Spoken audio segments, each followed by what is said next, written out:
This is the Horsepower Hour.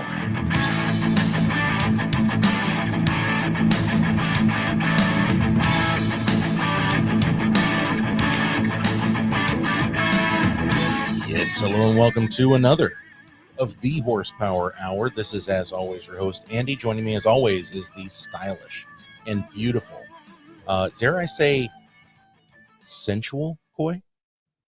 You dare. You dare. Yeah, sensual. Looking sensual today. How you doing, my friend? I'm doing good, man. I've had a good couple weeks here. How about yourself? Yeah, it's been good here. Few weird things, few oddities, you know. We actually had a brush fire. Someone, I don't know, 5 or 6 houses down. We live in kind of this development area that's off in the woods in Florida, and apparently somebody was having a monster bonfire, which caught their house on fire, which then caught the brush on fire, and then there's a huge section of land right behind them that had a bunch of downed trees left over from the hurricanes like 3 years ago, and so it's all super dry, and the wood was just like matchsticks, and so it started spreading crazy ultra fast, and it was heading towards a pair of cell phone towers, and we're over here by Tyndall Air Force Base. So they're like, "No, we need to get this shit under control." So they had bulldozers rolling down our street. They had 3 fire helicopters that were going, and like they were just flying off of the coast, filling up with ocean water and then flying back around and dropping it on the fire. Justin Bustles in the comments. Thank you so much, my friend. So that was a little bit hairy, scary. We were actually put on an evacuation alert. They were like, you don't need to evacuate now, but we're going to let you know if you need to." But I knew that we wouldn't need to because there are way too many manicured lawns out here. Like there's just not enough. It would have to go from like my fence all the way down, hit the other fence, back over to my shop, and then maybe hit my house. And so I wasn't really concerned about it, but it was a little weird simply because, we were always concerned with wildfires in Oregon, and I moved to Florida where they're not supposed to have any wildfires. And now here I am at a wildfire. Wildfire.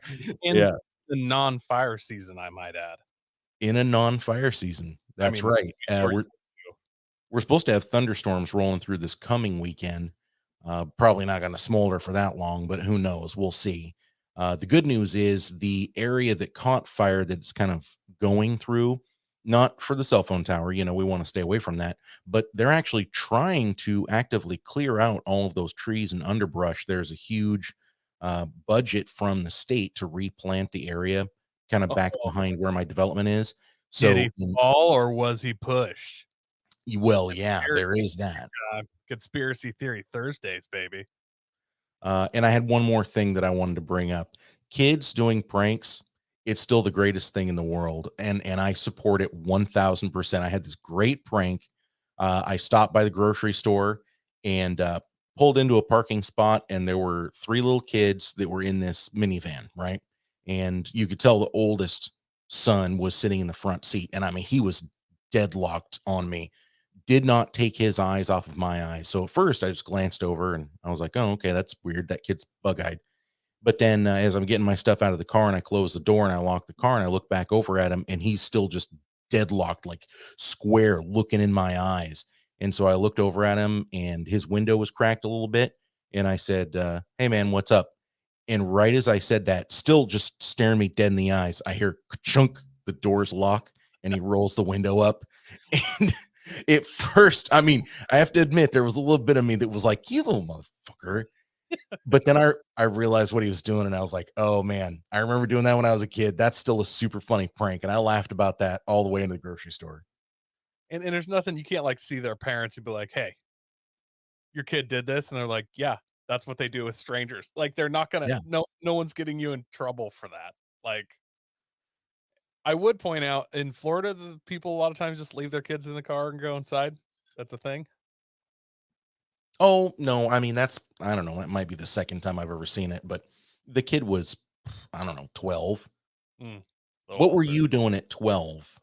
You know what I'm Oh, my talking mom about? would leave me in the car for hours, but, like, if I go get gas and I wanna run inside and get a soda, my wife's like, "You gotta unload the kids and take them with you," and I'm like, "No, I can Yeah. run inside." I Yeah. remember sitting in the car, like, with my brothers and sisters as a little kid when my mom went into, like, Hewlett Packard and got the taxes done. It's like an hour and a half. Like, you know what I mean? And we just sat there. Yeah, yeah. Yeah, hey, I mean, this is just it's a whole new breed these days. We're coddling the kids so much and you know, it is what it is. I will go ahead and tell everybody this is a news heavy episode. There is so much going on. The world's gone crazy. We all know that. Um, besides all of the stuff going on with the impending World War III, there's so much weird stuff that's been happening just in the automotive world as well. I mean, we've got news articles galore. So Coy and I made the executive decision that we are going to have an all news all the time episode today here right now. Should we go ahead and get into it, Coy? Yeah, let's get into it, man. So first up, dude, Ford closed the books on their 2022 Broncos. They just simply said, we cannot take any more orders for these.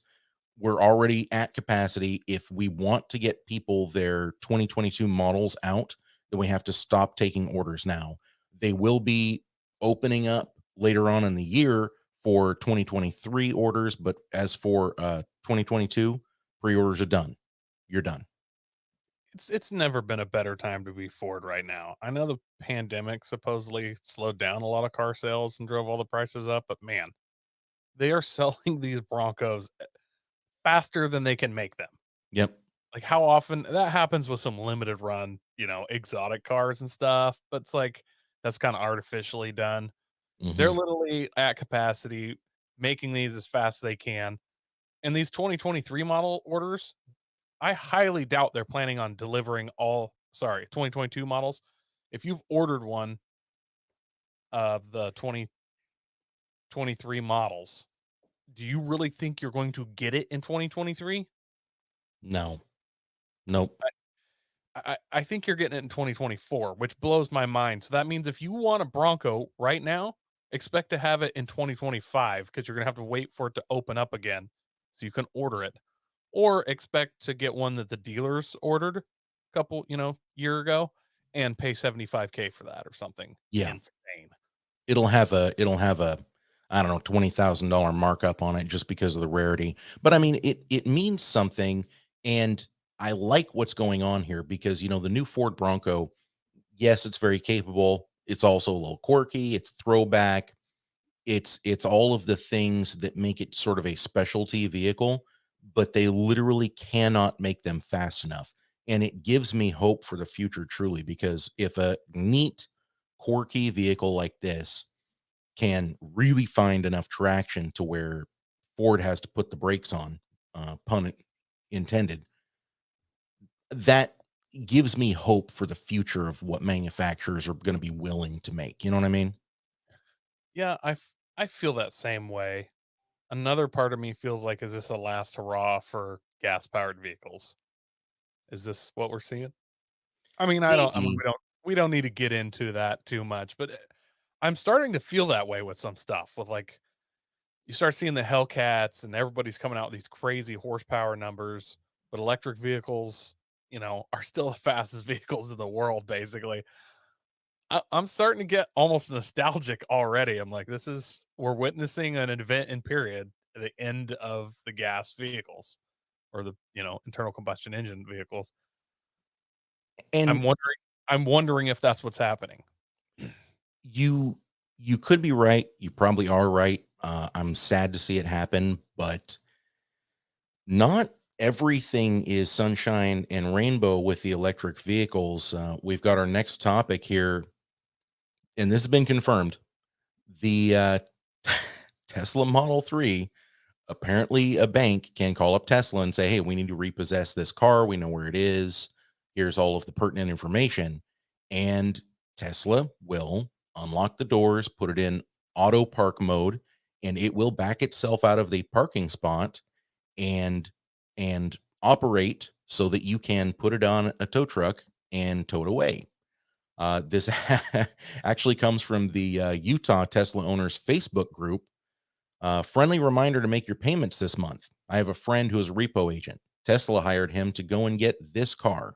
The whole process was pretty cool. Tesla located the car through GPS, backed it out of the parking stall, unlocked it, and honked it all remotely to make it easier for the repo guy to hook up. Coy, So this is allegedly. This is news on Facebook. So take that and do with it what you will. I fully believe this though. Like I know that we think when we buy a car we own it. It only works that way if you paid for the car. It doesn't matter how big your down payment is. If you got a loan, someone else owns that car. You know mhm, what I mean? So if you're still paying for it, yeah, you're in the process of it being yours and you're using it, but it's not truly your car. So when the bank calls and says, "I'm holding the title to this Tesla and it needs towed," what's Tesla to do? I'm not going to unlock what's truly your car. No, it's their car. Like they'll do what they need, whatever. Like that's it feels apocalyptic in a certain way, but it's not your car. I mean, technically. So I feel like their hands are tied a little bit on this. that's 100% true. But what I'm wondering is, I mean, with as fast as like the autopilot and, driverless kind of features that they're putting on these, how long is it going to be before you miss a payment and the Tesla just drives itself back to the dealership? You want to make a wager with me? Huh. How long before there is a song about your Tesla Tesla repoing itself? A country singer talking about his Cybertruck driving itself back. Uh, under over 5 years. I'll let you go first. I'll put $5 on it. I'm going to say over just with the way things are going. I think it's going to be more than 5 years, All but right. I'm Well, I'm gonna already, are you under? I'll I'll do the I'm gonna let you choose over or under because I it's gonna happen. So I'm 50-50 on winning. I'll let you choose. I'm going over. I think it's going to be more than 5 years before it does that. All right, I'm I'm under then. $5 on the line. No, but like, what's your honest opinion? How long do you think it's going to be before these cars that are capable of self-driving will just leave you stranded and drive themselves back to the dealership? I that sounds like horrible, but also sounds awesome. Can you imagine if you needed to get your oil changed and you just set a date while you're at work and your car ran in and got an oil change and then came back? That would be awesome. I'm also thinking about that country western song, I got the weed and I got the beer, but my Tesla ain't here. Yeah. Something like that. Tesla repoed itself with my boots in it, you know? All my tools were in the back. Now, Gave and them back. this sounds insane, but this is also the car that's made by the same guy that's trying to put an operating system that connects to your brain. I I Mhm. mean, like this is the same people that are building Neuralink, which are going to let you drive your car, with your brain. So eh, the technology seems crazy that's doing that, but it's Mhm. so far behind what they're actually developing, I think. And I'm And I'm really proud of my buddy Elon, by the way. I mean, since we got out of community college, he's done really well for himself. he's done all right. I need you to talk to him though. I've noticed this thing where uh all the super rich, like mega rich baron billionaires seem really interested in getting off this fucking planet and colonizing a different one. Mhm. I'm starting to wonder if they know something I doubt. It is concerning, isn't it? It I is have concerning. feelings. I would like to know why they're so it doesn't seem like we're at the stage where it's profitable to do that yet. So I am curious if there may be ulterior motives into leaving the planet. So we'll see. We're Hope probably gonna find out. I mean, they're gonna have like a starship that's built, and it's going to be the most incredible. Like, they're going to be like, all right, this is the first launch, everybody come and check it out. All of the billionaires and trillionaires, they're going to be on the ship. It's going to be amazing. We're launching 4 of them, and everybody wants to be the first one to take this starship flight. It's going to be Warren Buffett and Jeff Bezos and, the 8 Chinese billionaires, and then all of the dirty politicians that are worth $1 billion now, like Pelosi, and they're all going to be in the starships. And then as they touch off, and we're going to be watching on TV, and they're going to be checking in. Oh, yeah, it's great. It's amazing. We're flying. Hey, by the way, an asteroid is going to hit in 12 hours. So good luck and Godspeed and God bless America. And that's how we're going to find out that it's the end of the world. And they'll just be off. I wouldn't be like insanely surprised. Like as I was watching the TV, I'd be like, "Well played, sir. Well played." Yeah. Like that would be my reaction. What should be your tip off? Like when all of the richest people in the world are all on the same boat, either they're all going to die at the same time, and that's pre-planned, or they're all getting the fuck off of this planet because something bad is happening. Just saying that it seems sus. You know, you Mhm. know what I'm saying? As the kids say these days. I was actually postulating to someone the other day, in all of the space movies, Star Wars, Star Trek, whatever, the TV shows, they all require the Earth to have a single government, no war, and everyone's docile and all of that. Well, obviously, we're never going to get that. And so maybe the one world government, so that they can reveal aliens to the world under a singular government, is going to happen by force instead of us just being like awakened and all getting along. I feel like we could all get along. Uh, like it's not really that hard. You know what I mean? Mhm. If there weren't companies like Halliburton and Lockheed Martin that lose a lot of money when there's not a war going on. You know what I mean? Sure. So it's in someone's best interest to be in a war all the time, and they're making bazillions and trillions of dollars. Mhm. And I think that when the world does come under one world government, it'll be like, oh, we don't have to war with each other anymore. There's a civilization of savages on some planet somewhere. Oh, we've done this before. Go get Hey, those blue monkeys. get get the smallpox blankets. We're going upstairs. Yeah, no, call the ones from China. Yeah, by the chicken farm. But those ones. Yeah. Okay, get them on this ship. All right, yeah, we're gonna go on a peaceful peacekeeping mission and bring supplies to the weird blue savages on Ethron 9. And yeah. We're going to find out how they deal with the sloth flu. Yeah, it turns out they have a large resource element 115 as well. So but obviously, we're not gonna do to that planet what we did to ours. That would be atrocious. No, no. We're gonna Yeah. selectively open pit mine the fuck out. I mean, we're not taking any of the element, it'll be something like that, and then Earth will become this one peace government, and then it'll Mhm. be a bunch of Starship Trooper stuff, and we'll be, destroying some planets somewhere else, which I look forward to. Well, in case everybody was wondering, Koi's life motto is Earth first. We'll log the other planets later. I That's not true. It's mine. Mine the other planets. Oh, mine them. You can Yes, yes. you can grow more trees. You can't just make more copper. Okay. Well, Koi, speaking of mining, how would you feel about going on an underwater expedition with me, buddy? I mean, I could be down. I've done dumber things. There's quite a bounty underneath them waves. A cargo ship carrying Porsches, Lamborghinis, and Bentleys sinks in the Atlantic. Long story. Well, you go ahead and summarize it for us, would you? Long story short, and this is another allegedly, it is thought to have happened that this ship, literally a cargo ship full of exotic, expensive cars, caught It was fire. they were half exotics. They were half Volkswagen EVs. Uh, it caught fire and sunk to the bottom of the ocean. To the bottom. Blip, blip, blip. And, Andy and me were talking before the show, and he's like, "What? I don't understand why ships catch fire.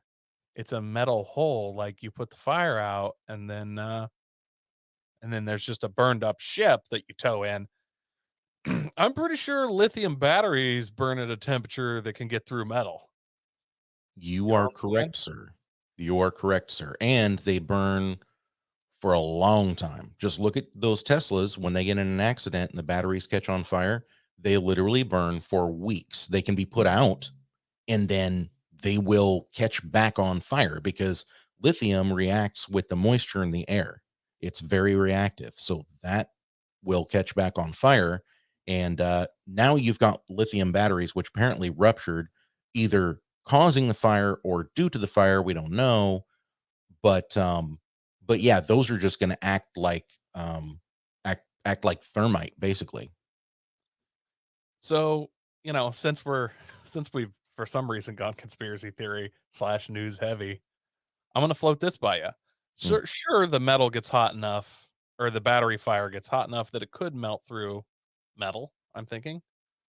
It's no Jet A, but sorry for the sure. other conspiracy theorists. But if you were transporting a ship full of cars and you knew half of them had lithium batteries, that would be a biohazard nightmare to tow back into port and clean up, right? That is true. How That much is true. how much would that cost versus at a certain point realizing that this is gonna have to burn itself out and you just start opening valves. Like you get a call and they're like, the ship needs to go down. Like we have an $18 billion, well, not 18, we have a $300 million cleanup thing going on, or that thing can sink to the bottom of the ocean and burn forever for all we care. And we'll collect a handsome insurance check. And most of these cargo ships, I might add, you're thinking EPA and all this stuff. Most cargo ships are not registered in America. A lot of Right. Greek, Iraq, all kinds of other places. Yeah, You know what I'm saying? places that don't have the same tax structure that we have here. Yeah, strangely. So, Chris August, by the way, says big win for the electric eels. Uh-huh. wah, wah, wah. So I'm just that's I don't know if cargo ships have a black box, but I would have liked to been in the radio room, you know, next to the satellite phone at some point and just Hmm. see how all the conversations went. But uh and Yeah, let's give apparently us there some. was an ultra rare, like one of one Lambo on that ship. Yeah, I'm having trouble finding that article again, but it was a Lamborghini Huracan, and it was a very rare special edition. There's only a handful of them on the planet, and it went down with it. Hmm. That is sad. I'm not sure how deep of waters this went in, but I'm just saying if it was at a diveable depth, I mean, if you could literally just get down there and like unbolt fenders and stuff off of Lamborghinis and stuff. I mean, what's one fender worth? You know what I'm saying? That is true, and I don't know how they're packaged either, but I mean, they're on a cargo ship that is in the ocean, so I have to assume there's been some kind of provision taken to shield them from the salt water, and so, you know, would it really be in it? Look, it's not going to be in great shape. You're going to have to replace all the electronics. Let's be realistic here. However, is it a total loss? Would it I be don't know. worth diving for? I'm sure it was someplace where it's way too deep. You have to do a full Titanic submersible thing, and you could bring up a gear shift knob if you're lucky. But it would be cool if somebody dove down and could get some of this. It probably depends on how the ship went down. If it did a full stand on end Titanic move, Hmm. I'm guessing there's just a bunch of crumpled sheet metal in the back of containers. Yeah, man, this is my Shelby shirt. Thanks, Jim. Yeah, Jim Clack says, "Love the shirt, Koi." And Jim, Well, stick around. We're going to be getting to some Shelby news a little bit later on. Rivian, Koi, they made an oopsie. tell me about it. It might have actually been an oopsie doopsie. Uh, it was close to being an oopsie poopsie doopsie. But so this is March 3rd when we're recording this. March 2nd, Rivian kind of semi quietly just let everybody know, hey, by the way, we're not going to be able to produce these for the price that we thought we could. So prices are going to go up around 15%. That included the people with pre-orders. Some people saw a $20,000 price increase for their Rivian trucks. And yeah, didn't go well for Rivian. They got a huge backlash for that. Enormous backlash. I mean, to the point where Rivian was scrambling to keep their pre-orders. So one day later, they said, "Oh no, we're not going to apply the price increase to the pre-orders," which I mean, good on them. But there is a part of me that's thinking to myself, you've had to increase the price by quite a wide margin just to not be in the red by selling these trucks. So now, I mean, it's the right thing to do. Just people pre-ordered them at that price. That's great. But if all of your costs have gone up, where does that leave the company, Rivian? So good on them. They never should have increased it for people with pre-orders in the first place. But with such a large spike in the price just to be profitable, it's got me wondering, you know what I mean? So, I mean, I don't know how much there's a wonder here because doesn't Amazon own or mostly own Rivian? Mhm. Mhm. So, you know, Elon Musk does electric cars, and then Jeff Bezos like, I do electric cars too. Elon Musk starts making rocket ships, and Jeff Bezos is like, I also make rocket ships. Like, you kind of see Yeah. like a pattern between these two guys. I wish they just get out a, you know, governed body spec tape measure and just squelch this thing right now. You know what I mean? Like just whose is bigger. Yeah, just hop So up on the table and roll them out. yeah, just roll them across the table Mhm. and paint pin where it ends. Yeah, And then Bill Gates is dribbling piss down his balls. He's like, "Come on, guys, I'm here too." I just they're backed by Amazon. As soon as it got too bad, yeah, they got to remain profitable. There's a dude that's literally so fucking rich that backs this that he's just like, yeah, I want it to look good. Like he needs this to succeed. If they get a bad name off the start and it fails, and Elon Musk has an electric car companies and his went shit to bed right away. How does Mhm. that, he can't stand for that. It's a So good point. I think that I think there's probably this is more of a thing between billionaires, a little competition between super billionaires, and it's good for the consumer. I suppose you're right. And I mean, Daddy Bays, I don't call him Jeff Bezos because that feels weird. He and I are on first name basis. So I call him Daddy Bays. He's got that super mega ultra yacht that was built in Amsterdam, I believe. And they had to disassemble some historic bridge and it had been rededicated just a few years ago. They were like, we've restored this bridge. It will never be taken down again because it is a symbol of our freedom and our power and our strength. And then the government's like, oh, by the way, we're taking that bridge apart so that Jeff Bezos can fly his super yacht through here. So th- the news went nuts with that, and I actually felt bad for this yacht company a little bit Oh, because yeah. they built this yacht and then had to get it out to fucking sea. Like this is how it left. Jeff Bezos wasn't coming in to hit the red light district and just needed the bridge moved so he could enjoy town. They built Right. this and it needed to be delivered to a customer. Uh, their customer happened to be one of the richest guys in the world, or the richest guy in the world, depending on what day it is. But How much Bitcoin does he own? yeah, I've so it's like obviously when they commission this thing, like this deal about making it past the bridge, that had to have been permitted and done 3-4 years ago, I bet. Like, and then all of a sudden they found out this bridge had to be partially disassembled so that Jeff Bezos could get his they call it a super yacht, but I feel like it should be like a cargo yacht or something. I don't know. Yeah. Uh, $100 so that million. he can use it. It's They're got like, two what? You helipads. know, Yeah. I'm sure the building of that yacht fed 90 fucking families and paid $1 billion into the tax system and stuff. Like I feel I mean, I'm glad that everybody can hate billionaires all they want, but this was a company that just happened to build a billionaire this yacht and then needed to get it out Yeah. Yeah. and then Oh, needed I to totally get it agree. everywhere. I totally agree. And I do feel bad for the yacht building company too. Someone at the yacht building, I mean, honestly, they had to have had a moment where they're looking at the height of this thing and then they're looking at their route to get it out to sea and they're just like, fuck. How much ballast can we pump in this thing? How low can we let it sit before it sinks? Can we put the antennas on at sea? Like, yeah, I'm sure Yeah. there was a lot of stuff done, and it just and from what I understood, it didn't like didn't have to take the bridge down. There's just a little some removable of some bracing and slide it by and then out. But Yeah. speaking of, Amsterdamians, relax. yeah, Like, what's with these Northern European countries? Like, "Eh, my bridge is so special." No, it's not, bitch. I bet I you have $100 billion. I can take that bridge down.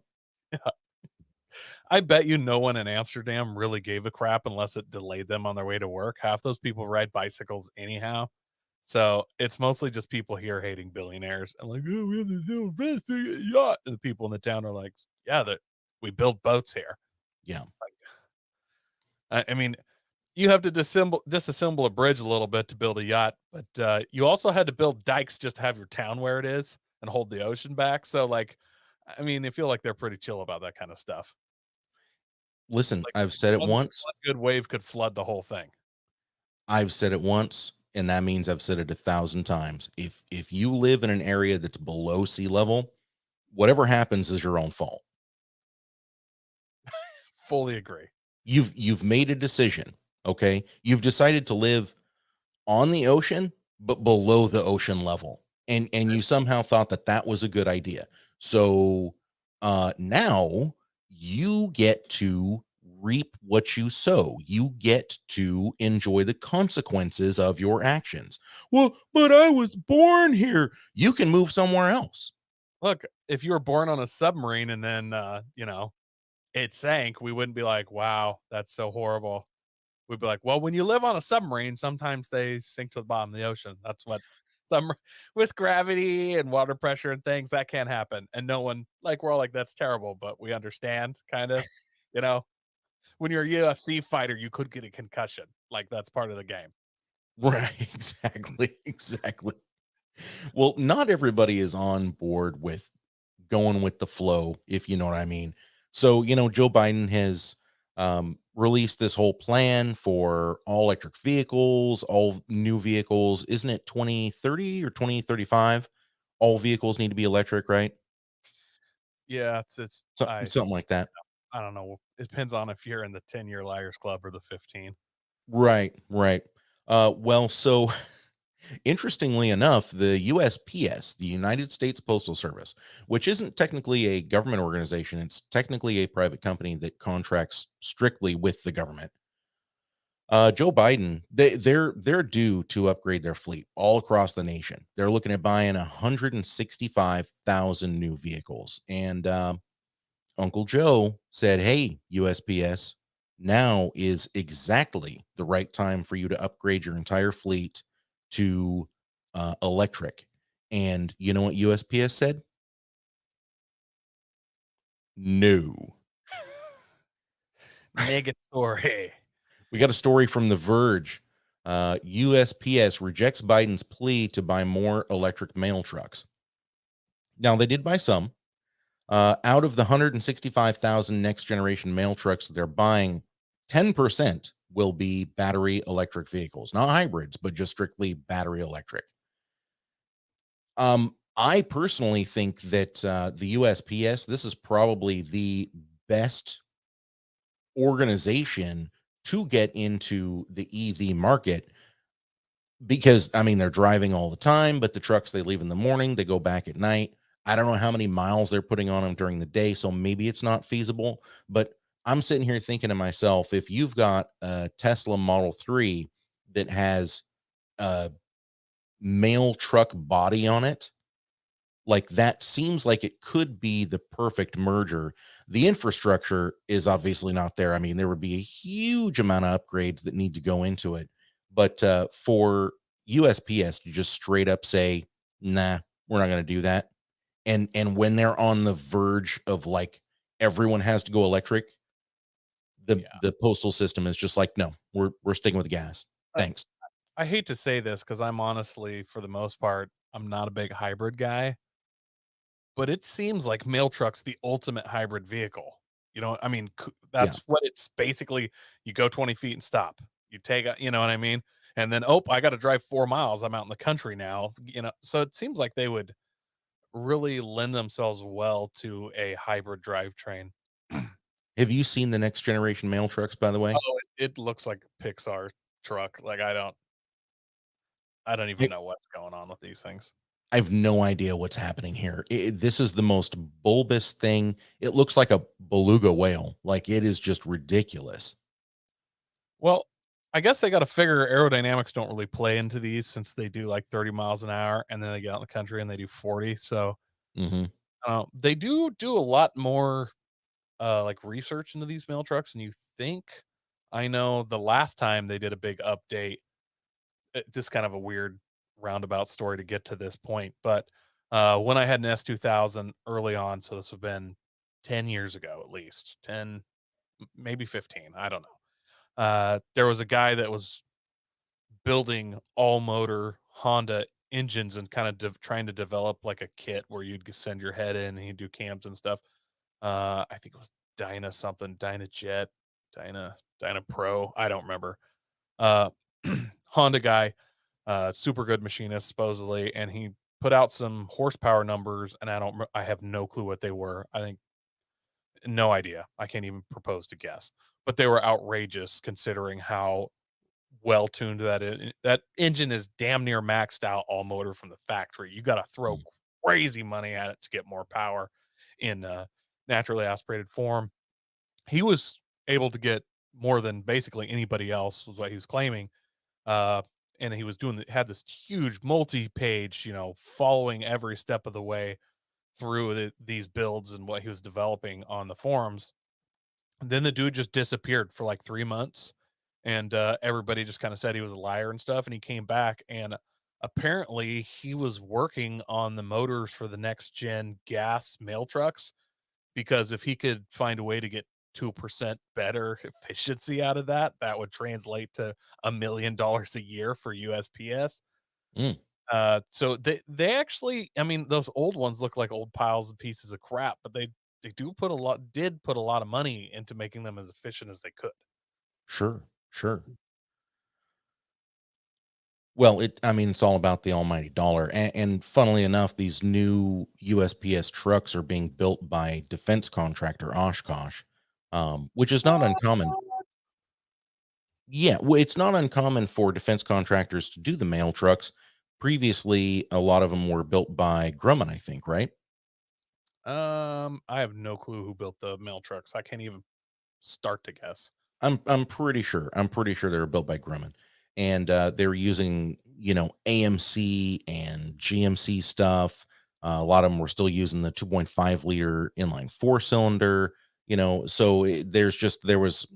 This is not an uncommon thing to have a defense. You can call them defense contractor. Military vehicle manufacturer making the postal service Jeeps as well, because I mean, hey, they need 165,000 of these things. That's serious.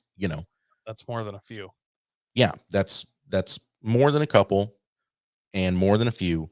You know what? You might actually call it a multitude, Multitude, a plethora. It's a plethora.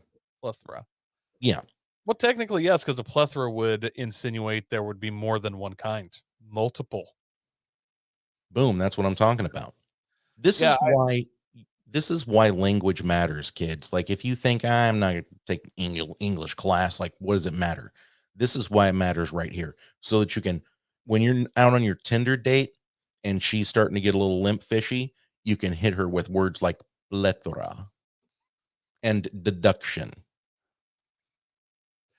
that, that's the best use for language. Yes, absolutely, absolutely. Meanwhile, she's laying there going, "Did you bring the Wade?" Is Tinder even a thing anymore? You know, I don't know. I was already spoken for when that came out. It made for a lot of good content and jokes and stuff. But Mhm. now there's a lot of people that like that's how they have to tell other people that's how they met and got married. Like, yeah, we met on Tinder. I was just like a single local mob that was 5 miles away that was super horny that night, and he was like, "Oh, there's single local milfs that are in my area and are super horny that I can see right now," and then we ended up getting married. Well, actually, I know a guy that ended up getting married to a girl that he met off of Tinder, and they were super compatible. Like it was the weirdest thing. They met on Tinder, and then they got together, and they were together for like 6 months. And then he asked her to marry him, and it was a very short engagement. I mean, they got married within a couple of months. It was really weird, and I mean, he wasn't exactly like a buddy, but he was kind of an acquaintance. And I thought, wow, okay, well, maybe strange things do happen. And then she got pregnant and had his kid, and then they got divorced. So, maybe not so much. The- I guess people used to do the same thing, but like, yeah, we met at a party, got super drunk, and then I got her pregnant that night. Then we kind of worked it out. So the same thing, but just Mhm. with a computer screen in there. That's always the weird thing about like super small towns too. And my wife can back me up because she went to high school in Meeker, Colorado, and I don't think there was a single girl in her graduating class that didn't have a baby by the time they graduated high school. Like it was bizarre. Well, yeah, it's a state that's sells weed, like it's easy to get. Yeah, They're known for good beer. They're known for parties. 6 months of the year, you're snowed in. Like, what are you yeah. gonna do? You gonna go drive around? You gonna hit the pool? Or are you gonna, get that winter boyfriend? It's true. That's a good point. Go out in the woods, get drunk, make bad decisions. Coy been talking a lot about things that there are a multitude or a plethora of. There is not a plethora of our next article here. What do we got? Mm. Pop-up ads, hang on. So speaking of Tinder, things that turn you on, that you do it one night, get pregnant, Speaking of the boner. heavy breathing. Shelby, as my shirt has on it, will sell you an 800 horsepower Cobra with an this is not a typo, 88-pound carbon fiber body for 1.2 million. You So know, all of the body panels, all of them combined, 88 pounds. yeah, when you get that fiberglass kit car to build your own, that fiberglass shell, they're doing that in carbon fiber. I can only assume it's dry. 88 pounds. That is Uh-oh. silly. That's nuts. They're Now, making just 10 of these, by the way. you can tell that, like, I mean, I'm sure whoever's running Shelby's, great at their job, but they're no Steve Jobs, because I feel like Steve Jobs would have went in there and said 88 pounds, make it 69 pounds. Something this Mm. sexy has to be 69. That's not a Steve Jobs thing. That's an Elon Musk thing. Is it? Because well, yeah, because all of his vehicles, you notice how he's released them all. It was supposed to be Model S, Model E, Model X. Yeah. Thanks, Ford, for suing out that E getting a 3. The hell? And now we know why, by the way. I don't have this pulled up, but it may be something that we should talk about tonight, Coy. It'll be a little bit of a surprise for you. But yeah, please continue. There's really not a lot more to say. I could breathe heavy into the mic some more. Turn off my webcam and have at myself. Like, this thing is super cool looking, and they're only making 10. They've called it the Diamond Edition, which I'm not sure why. Shouldn't it be like the Carbon Edition or something? But I mean, like, Carbon Cobra has a pretty good ring to it, but Diamond Edition. So I'm a little butthurt about the name. Fair enough. But then I come back to how it looks, and I'm like, yeah, fuck yeah. Like a I am hot a little. like a hot chick named Karen, you're like, fucking Karen. And then you like, oh, but look at her, she's so hot, something like that. Yeah. So here's my question for you. The original AC Cobra was a 2,300 pound vehicle, and so now with this carbon fiber body, I mean, we got to be looking right at 2,000 pounds, surely. They don't have a final number on this. That's a tough one. So, and I think it runs the Coyote motor. For the Yeah, I'm sorry, pretty sure it yeah, does. Gen 3 Coyote V8. Aren't those aluminum? Yes. I feel like just with the modern motor in it, you're saving 300 pounds. Well, probably not 300. You're saving 150 right there, I bet. I don't know. I think you're right. I honestly, I think this is going to be real close to 2,000 pounds. Dude, I I think really it's gonna do. be lighter. I think this thing gonna be sitting at like 1,800. You think so? If they're shaving it off with I mean, the original one, sorry, was steel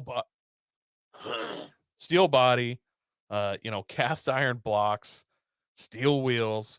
Like this thing's gonna be all modern. It's gonna have carbon fiber body, aluminum block. I can only assume aluminum wheels. The tires are gonna weigh less. Like the entire drivetrain, maybe not the transmission. Those have gotten heavier, more complicated. But it's probably got an aluminum drive shaft. Like, and surely the interior, while sparse, it's gonna be all carbon fiber and Hmm. Alcan leather and stuff. I feel like that's gonna be sub 2,000 pounds. Almost has to be in my mind. Like they got to save more than 300 pounds. You could be right. You could be right.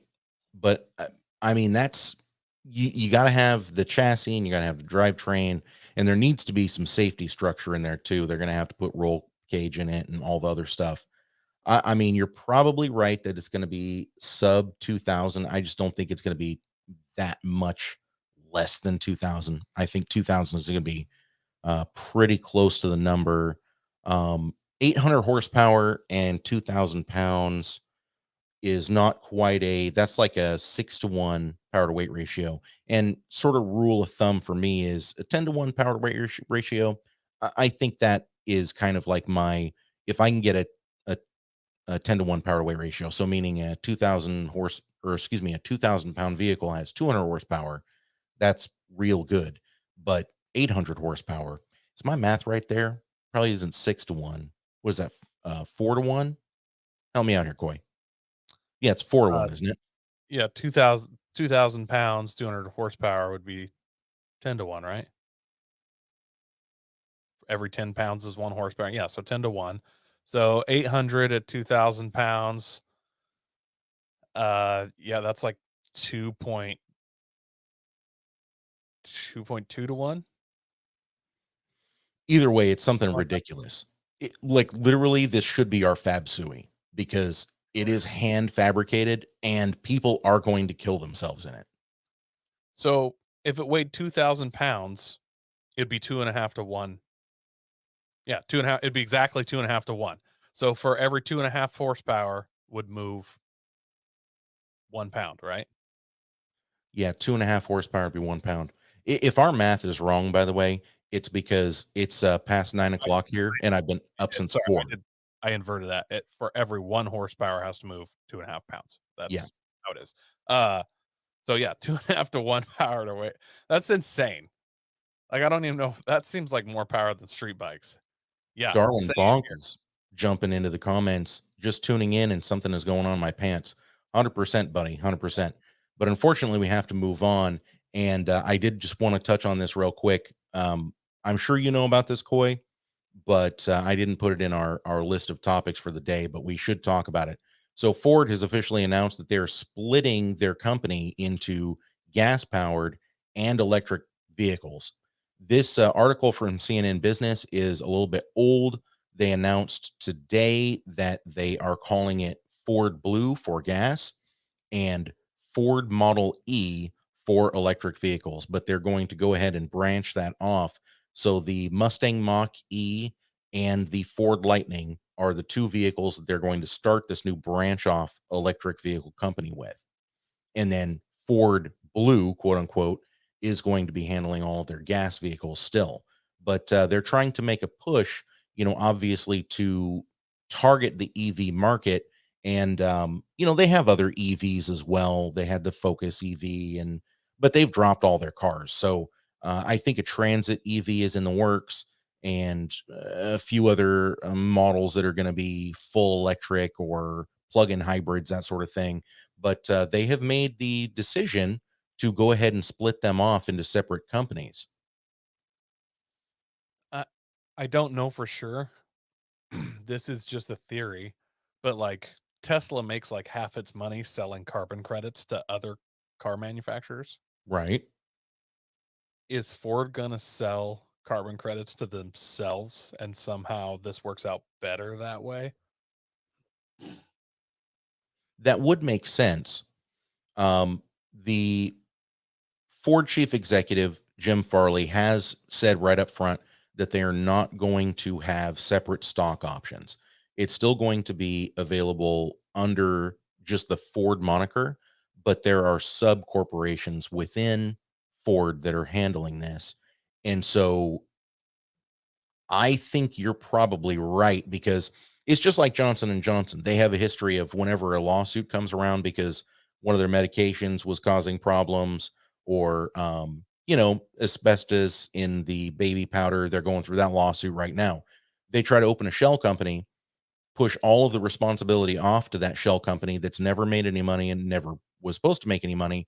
They file for bankruptcy and then the whole thing just kind of goes away. I'm not saying that Ford is planning on going bankrupt, but by separating these, I bet they are getting some of those tax credits, carbon credits. They can technically say that they're moving this branch to full EV, and they probably are going to get some benefits from that. I think you're spot on. Yeah, I think it has to have to do with taxes or carbon credits or something. I don't know. I'm not into that enough, but this is, I mean, clearly it's a move from more profitability. Yeah, I agree. So Jim Farley said that they have enough capital in Ford that they're just going to completely fund this themselves. They're not taking any options. They're not taking in any investors. It's strictly internal Ford. Moreover, Farley, who, by the way, and you pointed this out to me, he looks like Chris Farley. It's because he's like Chris Farley's cousin. It's insane. It's insane. Like if anybody going back into the conspiracy realm, if anybody thinks that there's not like a connection of all of the global elites, just look at what's happening here. You got the one guy that did an OD on cocaine, and now he's running Ford. But anyway, so Farley is actually going to head up the Ford Model E division himself. Oh, really? Hmm. So who's going to head up the blue or, original Ford? Somebody else? Kumar Galotra, I hope I'm saying that right, president of Ford's international business unit, will lead Ford Blue.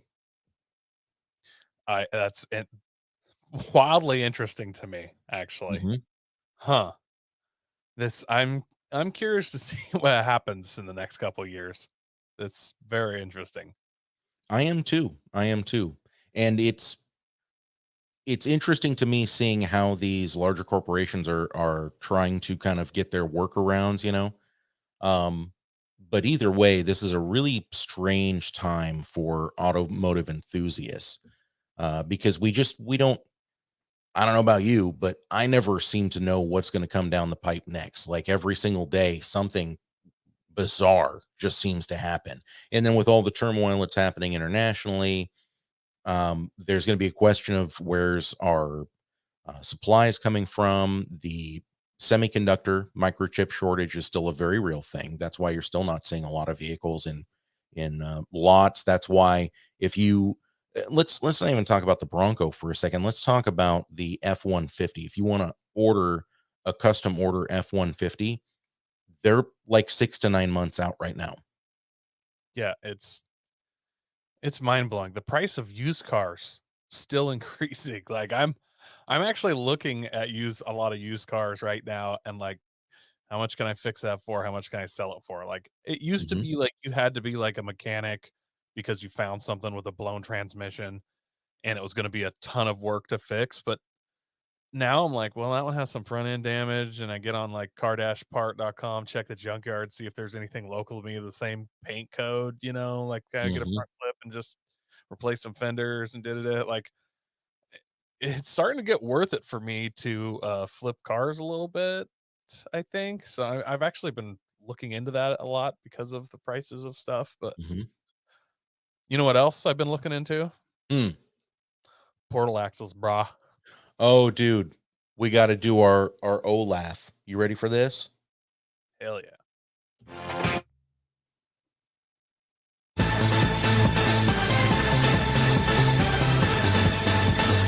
Overland is fuck.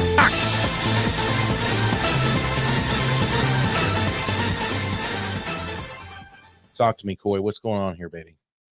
Bro, this is a portal axle kit. This is one for Toyota FJ Cruiser. This company, Werewolf 4x4 or Werewolf Tech. Sorry, Werewolf or Werewolf. I don't know. Werewolf.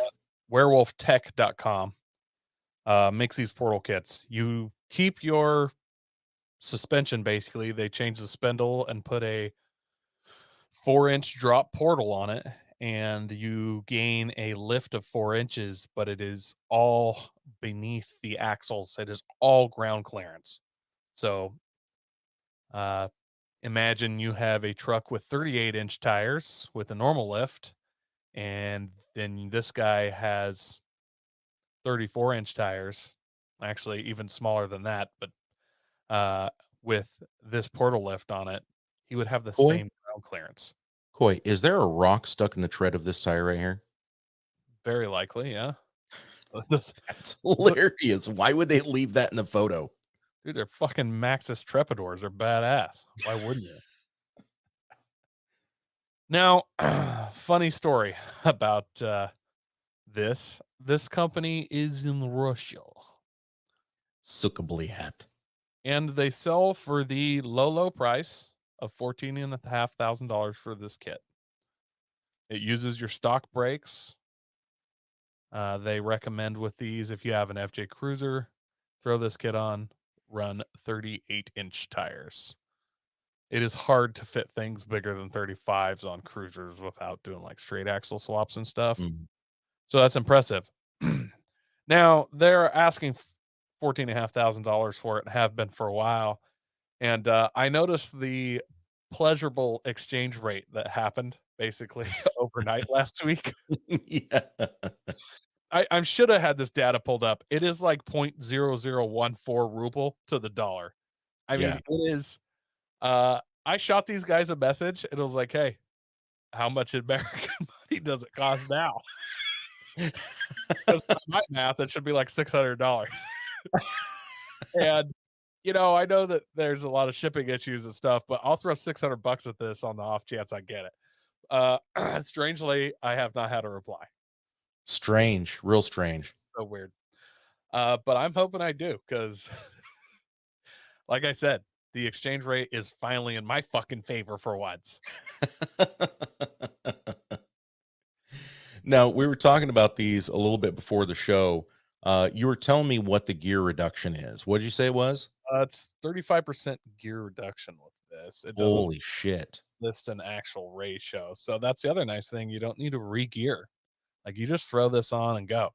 For the price, you could gear, do like a sweet long travel kit, buy your tires, maybe a few other mods, and then do like a trip to Moab for $14,500. But still, that's portal axles are awesome, and they're a performance mod that's expensive, but there's no other way to get that kind of ground clearance without portals, Sure. aside from adding even bigger tires. But I mean, if you bump up, you go from a 35 to a 38, you only gain 1.5 inches of ground clearance. Half of that tire size is above the axles. You know what I mean? Mm-hmm. So that 4 inches under the axle is insane. That's a crazy jump.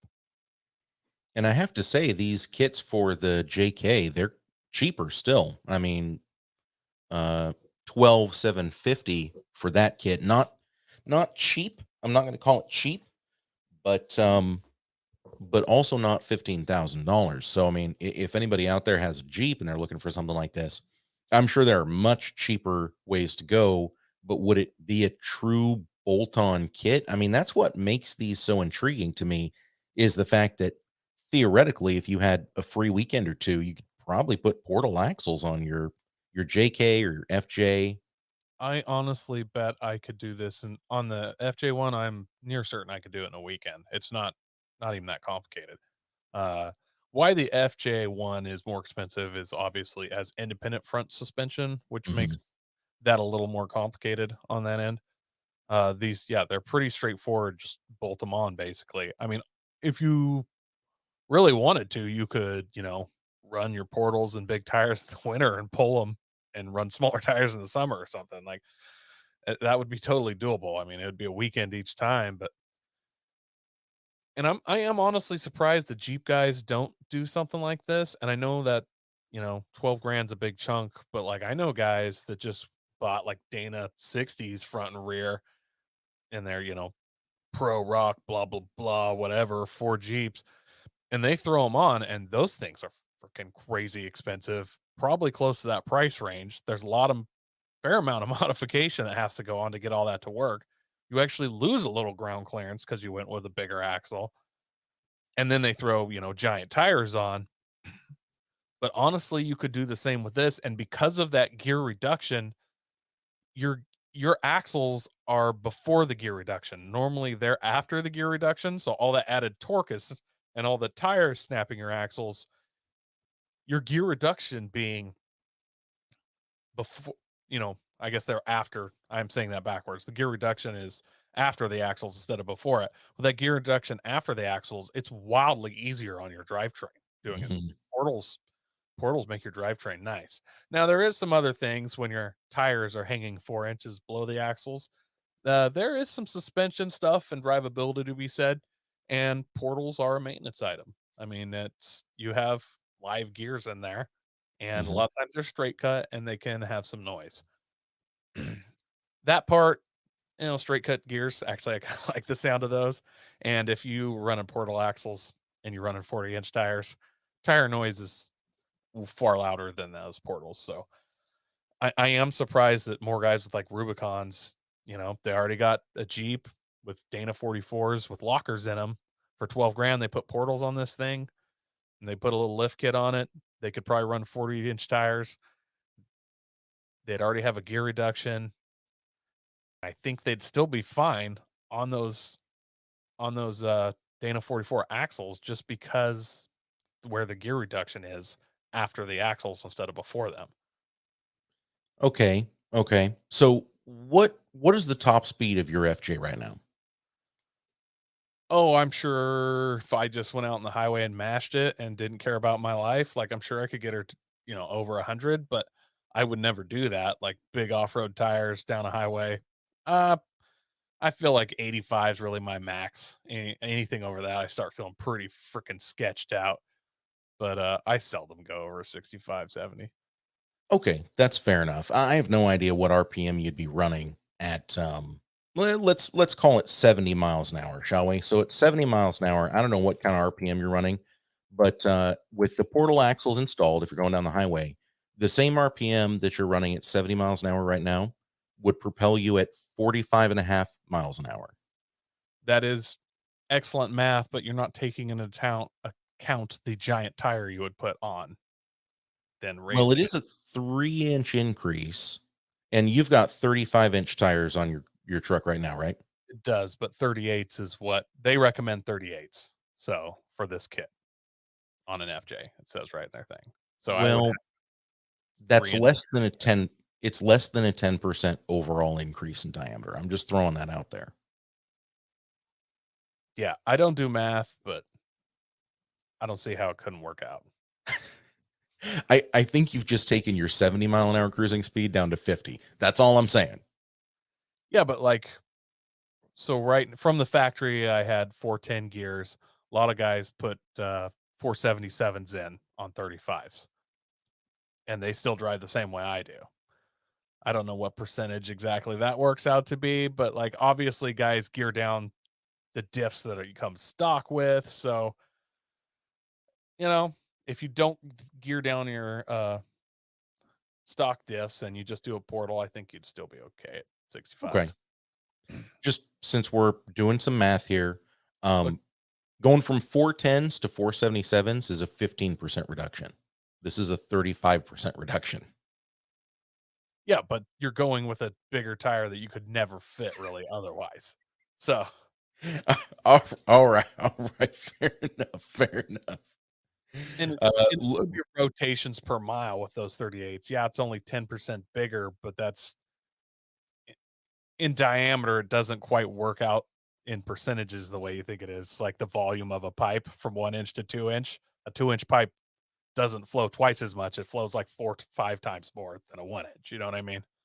If we just took the last 10 or 15 seconds of our conversation here, people would swear we were talking about our dicks. Fair enough.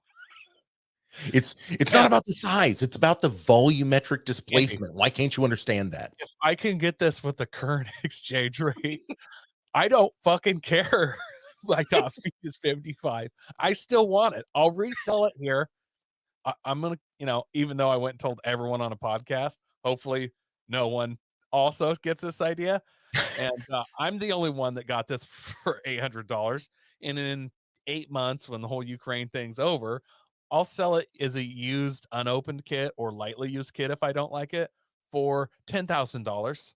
Someone will buy it, and I will have, $10,000. Well, sorry, $9,200 more than I had 8 months before, and I will have ran portals and then taken them off. And then I could just be that guy that's like, yeah, I put portals on my truck, but like it made it too easy to wheel, so I took them off, sold them. It'd be a clout move to say you took your portals off. Can you imagine the amount of clout? It was like Where's my dick was so big that it was just like it wasn't working out. I actually had him take like 4 inches out of the middle. You know what I mean? Like, it's just chicks they orgasm too quickly and too many times, and it caused brain damage. They'd like have heart attacks and stuff. So I went ahead and just took it down from 14.5 to like a solid 9.5. I was tired of kebabbing my girlfriend. Yeah. Yeah. So I mean, Okay. it's a huge clout move to have had portals and then taken them off and selling them. Where's Aaron Samuelson when you need him? Because he needs to break down like the step 1 by portal axles, step 2 question marks, step 3 profit. Question marks. All right, man.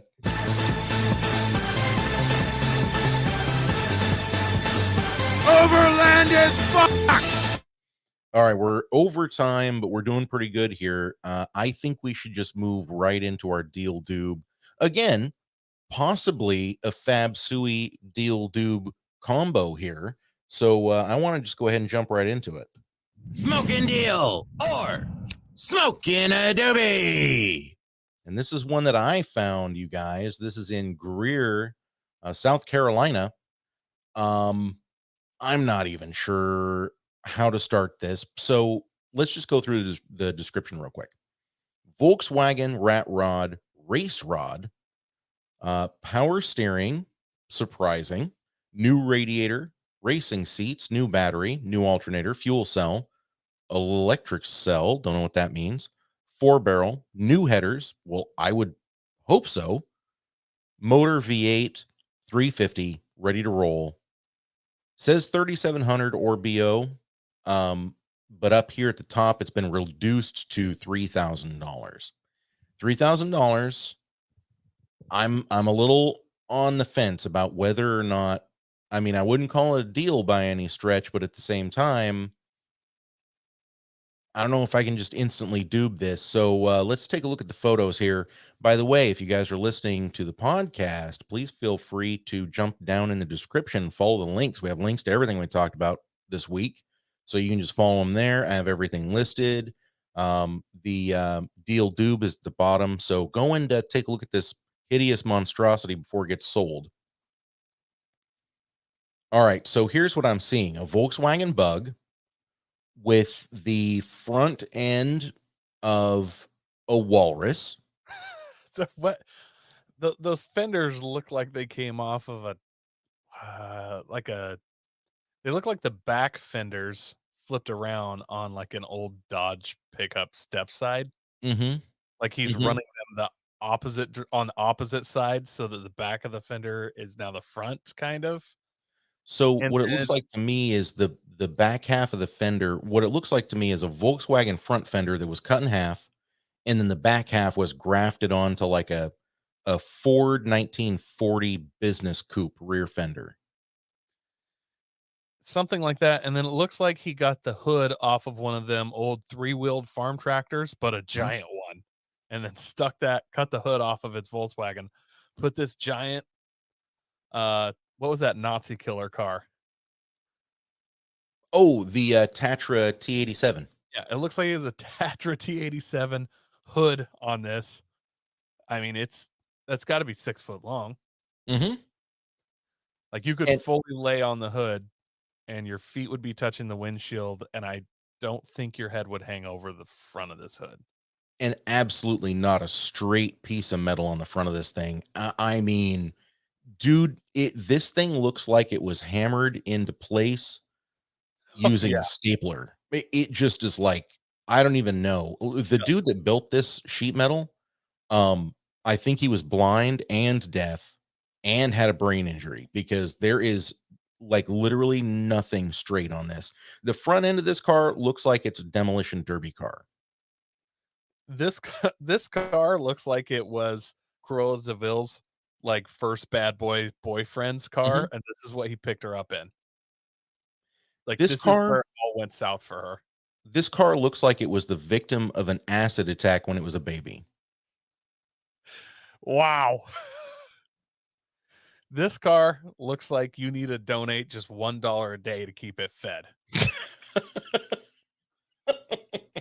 and clean water. This car looks like the oldest child in the orphanage. Uh, this car looks like Andy's baby's photos, you know? Okay, all right, all right. Uh, This car looks like rotten salami. oh yeah, it does. This car, this car looks like somebody hit whatever the newest vibrator is with like a growth ray and it slightly disfigured it, and you left it like too close to the stove and it melted just a little, but still worked. And then it grew up into this. This car looks like a dachshund dog with Down syndrome. A dachshund. I'm not getting that completely. Well, I think Fire Medic Smitty just summed it up. This car is me. I am the car. Now, what's the asking price? Well, they've dropped it. From 37 to 3,000. So this is a Volkswagen Bug with a custom front end, and by I don't use custom as in nice, I mean as in trash. But they've put a Chevy 350 V8 on the front end of a Bug. It looks like there's a rear axle there. The suspension looked pretty haphazard. Now, honestly, looking at it from behind, it doesn't look in bad condition when you look at the back of it. So you can see straight through the rear. Fuel cells open to the elements. Well, I have to assume that this is like an S10 chassis that the bug body's been thrown on. Yeah, it's leaf sprung. It's got to be something like that. Now, I don't know, bro. He's This got a stuff. panhard bar on here. And did you notice when you're looking at the back photo, did you notice that the paint is all drippy? I would bet you money that the closer you get to this car, the worse it gets all the time. Like just let's start at 50 feet. You hit 40 feet and you go, that doesn't look quite as good as I thought. And then you hit 30 feet and you start feeling a little queasy in your stomach. And then you hit 20 feet and your eyes start to water. And then at 10 feet, you're starting to, you know how your mouth waters right before you vomit? I know exactly what It's you're just talking about. it's that feeling constantly at 10 feet. So imagine you're actually standing next to this vehicle. The other thing I'm noticing, it's an automatic. We only got 2 pedals. Does that play into the price at all? Or does that make it better that it's not a manual? Because I'm guessing the manual transmission lever would be 3 feet in front of the windshield. Yeah, I'm thinking so. Already the automatic transmission handle is just jutting out of the dashboard, like straight out. But also it says 2 owners. How much you want to bet he doesn't mean this car's only had 2 owners? He owns it with a buddy. Yeah. Like it is co-owned. Yeah. Here's what I'm thinking, Andy. This feels wildly gamblery to me. Mm-hmm. Like this feels gambler special. Now it's $3,000. That's up there for a gambler mobile.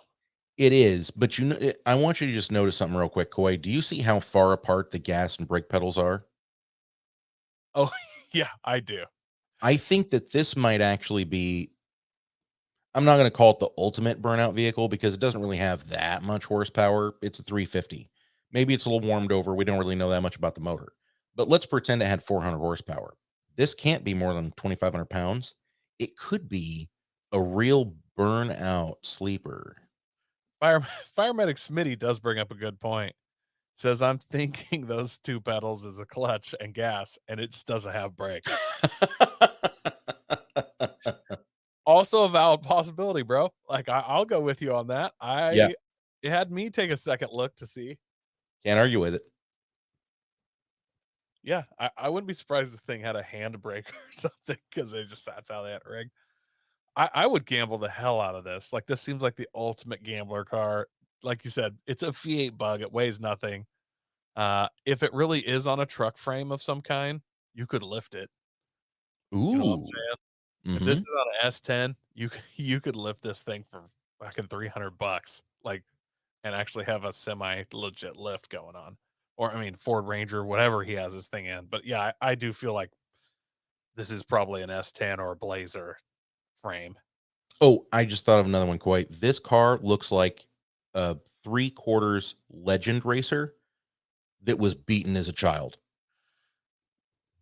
This car feels like if you showed aliens what our cars looked like and you only had slot cars to show them and then they built one to get like this looks like a grown like somebody had a slot car. In fact, Yeah. I would try and if I had this, I would make it like it was a slot car. It actually fits that shape pretty well. Yeah. This car looks like if Coy was trying to describe a car with his handwriting. That's fair. That's about how good I am. Yeah. Mhm. Yeah. So at $3,000, man, I know that that's at first glance you go, no, total doob. But at the same time, there's a certain factor here. Like if you got this car and if you did any amount of mods to it, and then you took it down to, Cletus McFarland's private racetrack and competed in one of their burnout competitions, you'd be on the cover of Jalopnik. I guarantee it. You'd be on something now and $3,000. I'm thinking about it. I'm like, man, 3,000. I have so many things that I'd rather spend $3,000 on. Now, on the other hand, if a buddy, let's say you came up to me and said, look, man, you come up with $1,500, I'll come up with $1,500. We're gonna get this thing. I found a $400 turbo kit on eBay. So let's make that 1,650. You know what I mean? Mm-hmm. I start thinking about it that way, it'd be real hard for me not to do this. Mm-hmm. Just strictly because it's so weird and it's so quirky and it would look hilarious going down the drag strip. And it's a V8, and this thing, I'm guessing it doesn't weigh more than 2,500 pounds. I don't see how it could, It honestly. may weigh. I'm being generous because I don't know what kind of frame's under here, but it could weigh a lot less. And I mean, I think you're right because I don't think those S10s weighed a whole lot anyways.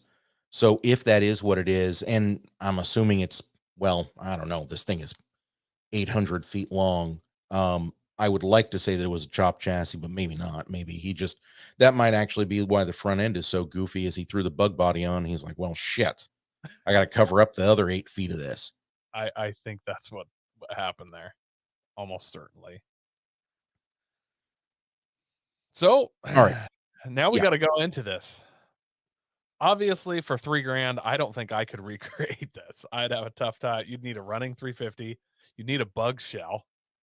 I mean, you got steering wheels and racing seats. I mean, it's all cheap parts. He's got aluminum wheels. You need a rear axle. Like, I don't think I could create this for $3,000. I mean, unless I spent years, I find a Chevy 350 that runs and a buddy has it, and he's like, I'll sell it to you for $500. And I see a Volkswagen Bug in the weeds 2 years later, like, hey, bro, I'll give you $100 for this rusted out. Like it would take years to accumulate these parts for under $3,000. If I just Mhm. went and sawed it all out and tried to make this a 6-month thing, I don't think I could recreate it for $3,000. Well, I don't think so either. If Garrett were in the comments, obviously he'd be like, "Oh, I've got all these parts laying around. I could build it in a weekend." yeah. However, you and I, we don't have access to those same kind of resources that a hoarder does. So, you know, I'm with you. I'm breaking this down in my mind. I'm thinking if I wanted to recreate this, I have no idea why I would want to, but if for some reason I did, I'd probably be looking at 5,500, 6,000, maybe even a little bit more. So just from that aspect, it's like, okay, I could see maybe there's a little bit of a something going on here. Um, but again, like it's so ugly, but it's so unique that it makes me take pause and look at it again. No, I want Um, it. I want it. Like, no, it's hideous and it's trash, but I want it. yeah, yes, that's exactly my point. Yeah, it's like a sitcom, like a bad sitcom. I know it's trash. I am gonna binge watch 7 hours of this, and I'll wait through the commercials because that's what's on. Like, you know what I mean? Like, I know it's bad for me. It's cheese dip. Mhm. It's clearly bad for me. I'm gonna eat 2 cases. This car is the TV show Friends with the laugh track removed. Pretty much. Anyway, Now, sorry, that's my last one. here's what I'm gonna here's what I'm gonna say. At $3,000, I don't think it's a bad deal at $3,000, but there's like it's not like you're driving this to work or anything. I don't think it's a super good deal. And like I said, if somebody came up to me and was like, "Hey, have these $1,500. Let's go get this together," I'd be fucking straight in. So I'd know I would pay half, no problem. But me just going and buying this for $3,000, I have a problem with. So I kind of have to be honest and say I think it's a deal at $3,000. Not a good deal. Not not a smart deal for sure. It's for fucking sure not a smart bargain, but I think it's a okay deal at $3,000, dude. Like, cause if any one of my closer buddies were like, "Look, bro, if you come up with $1,500, I would come up with $1,500. Like, we'd buy this. It's for sure." Yeah, life finds a way. I agree. I think he's probably going to get 2,700 for it. So what's your I'm gonna go with you kind of on that. He's gonna get right there. You always drop a couple $100. So anywhere 27, 29, 28, right there. If it's sitting at your neighbor's house, the price you just have to go get it for? Well, and again, I think this is because Coy and I have been friends for so long. I've known you my whole life. Um, I before we even started this segment, I knew in my mind that if this was 1,500 bucks, I'd probably be driving up to South Carolina to get it. So that's right where like this was at my neighbor's house and it was $2,000. I'd be like $2,000 for that pile. Uh if it was sitting at my neighbor's house and I walked by and it said 1,500 on it, I I can't not take it. Yeah. But it's weird because at 2,000 I think he's high. You know what I mean? I'm like, Yeah. no one's gonna buy that. But at 1,500, I'm like, I have to own it now. So I maybe a tiny bit more than 1,500, but not. I feel like 1,650. I'm like, I do that weird thing where you suck air through your teeth, you know, at Yeah. 1,650, but at 1,500, I have to own it. It's a cliff off, it's a steep precipice where I don't even want to think about it to where I have to have it. It's a Yeah. Exactly. And Jim Clack agrees 1,500 bucks. Anybody else that wants to jump in, let us know what your dollar would be on it. Please do feel free to jump in the comments and let us know. But as of right now, I think Coy and I at $3,000, we're calling this kind of a soft doob, surprisingly, right? uh, I think soft deal, man. Or Like, a soft deal. I mean, yeah.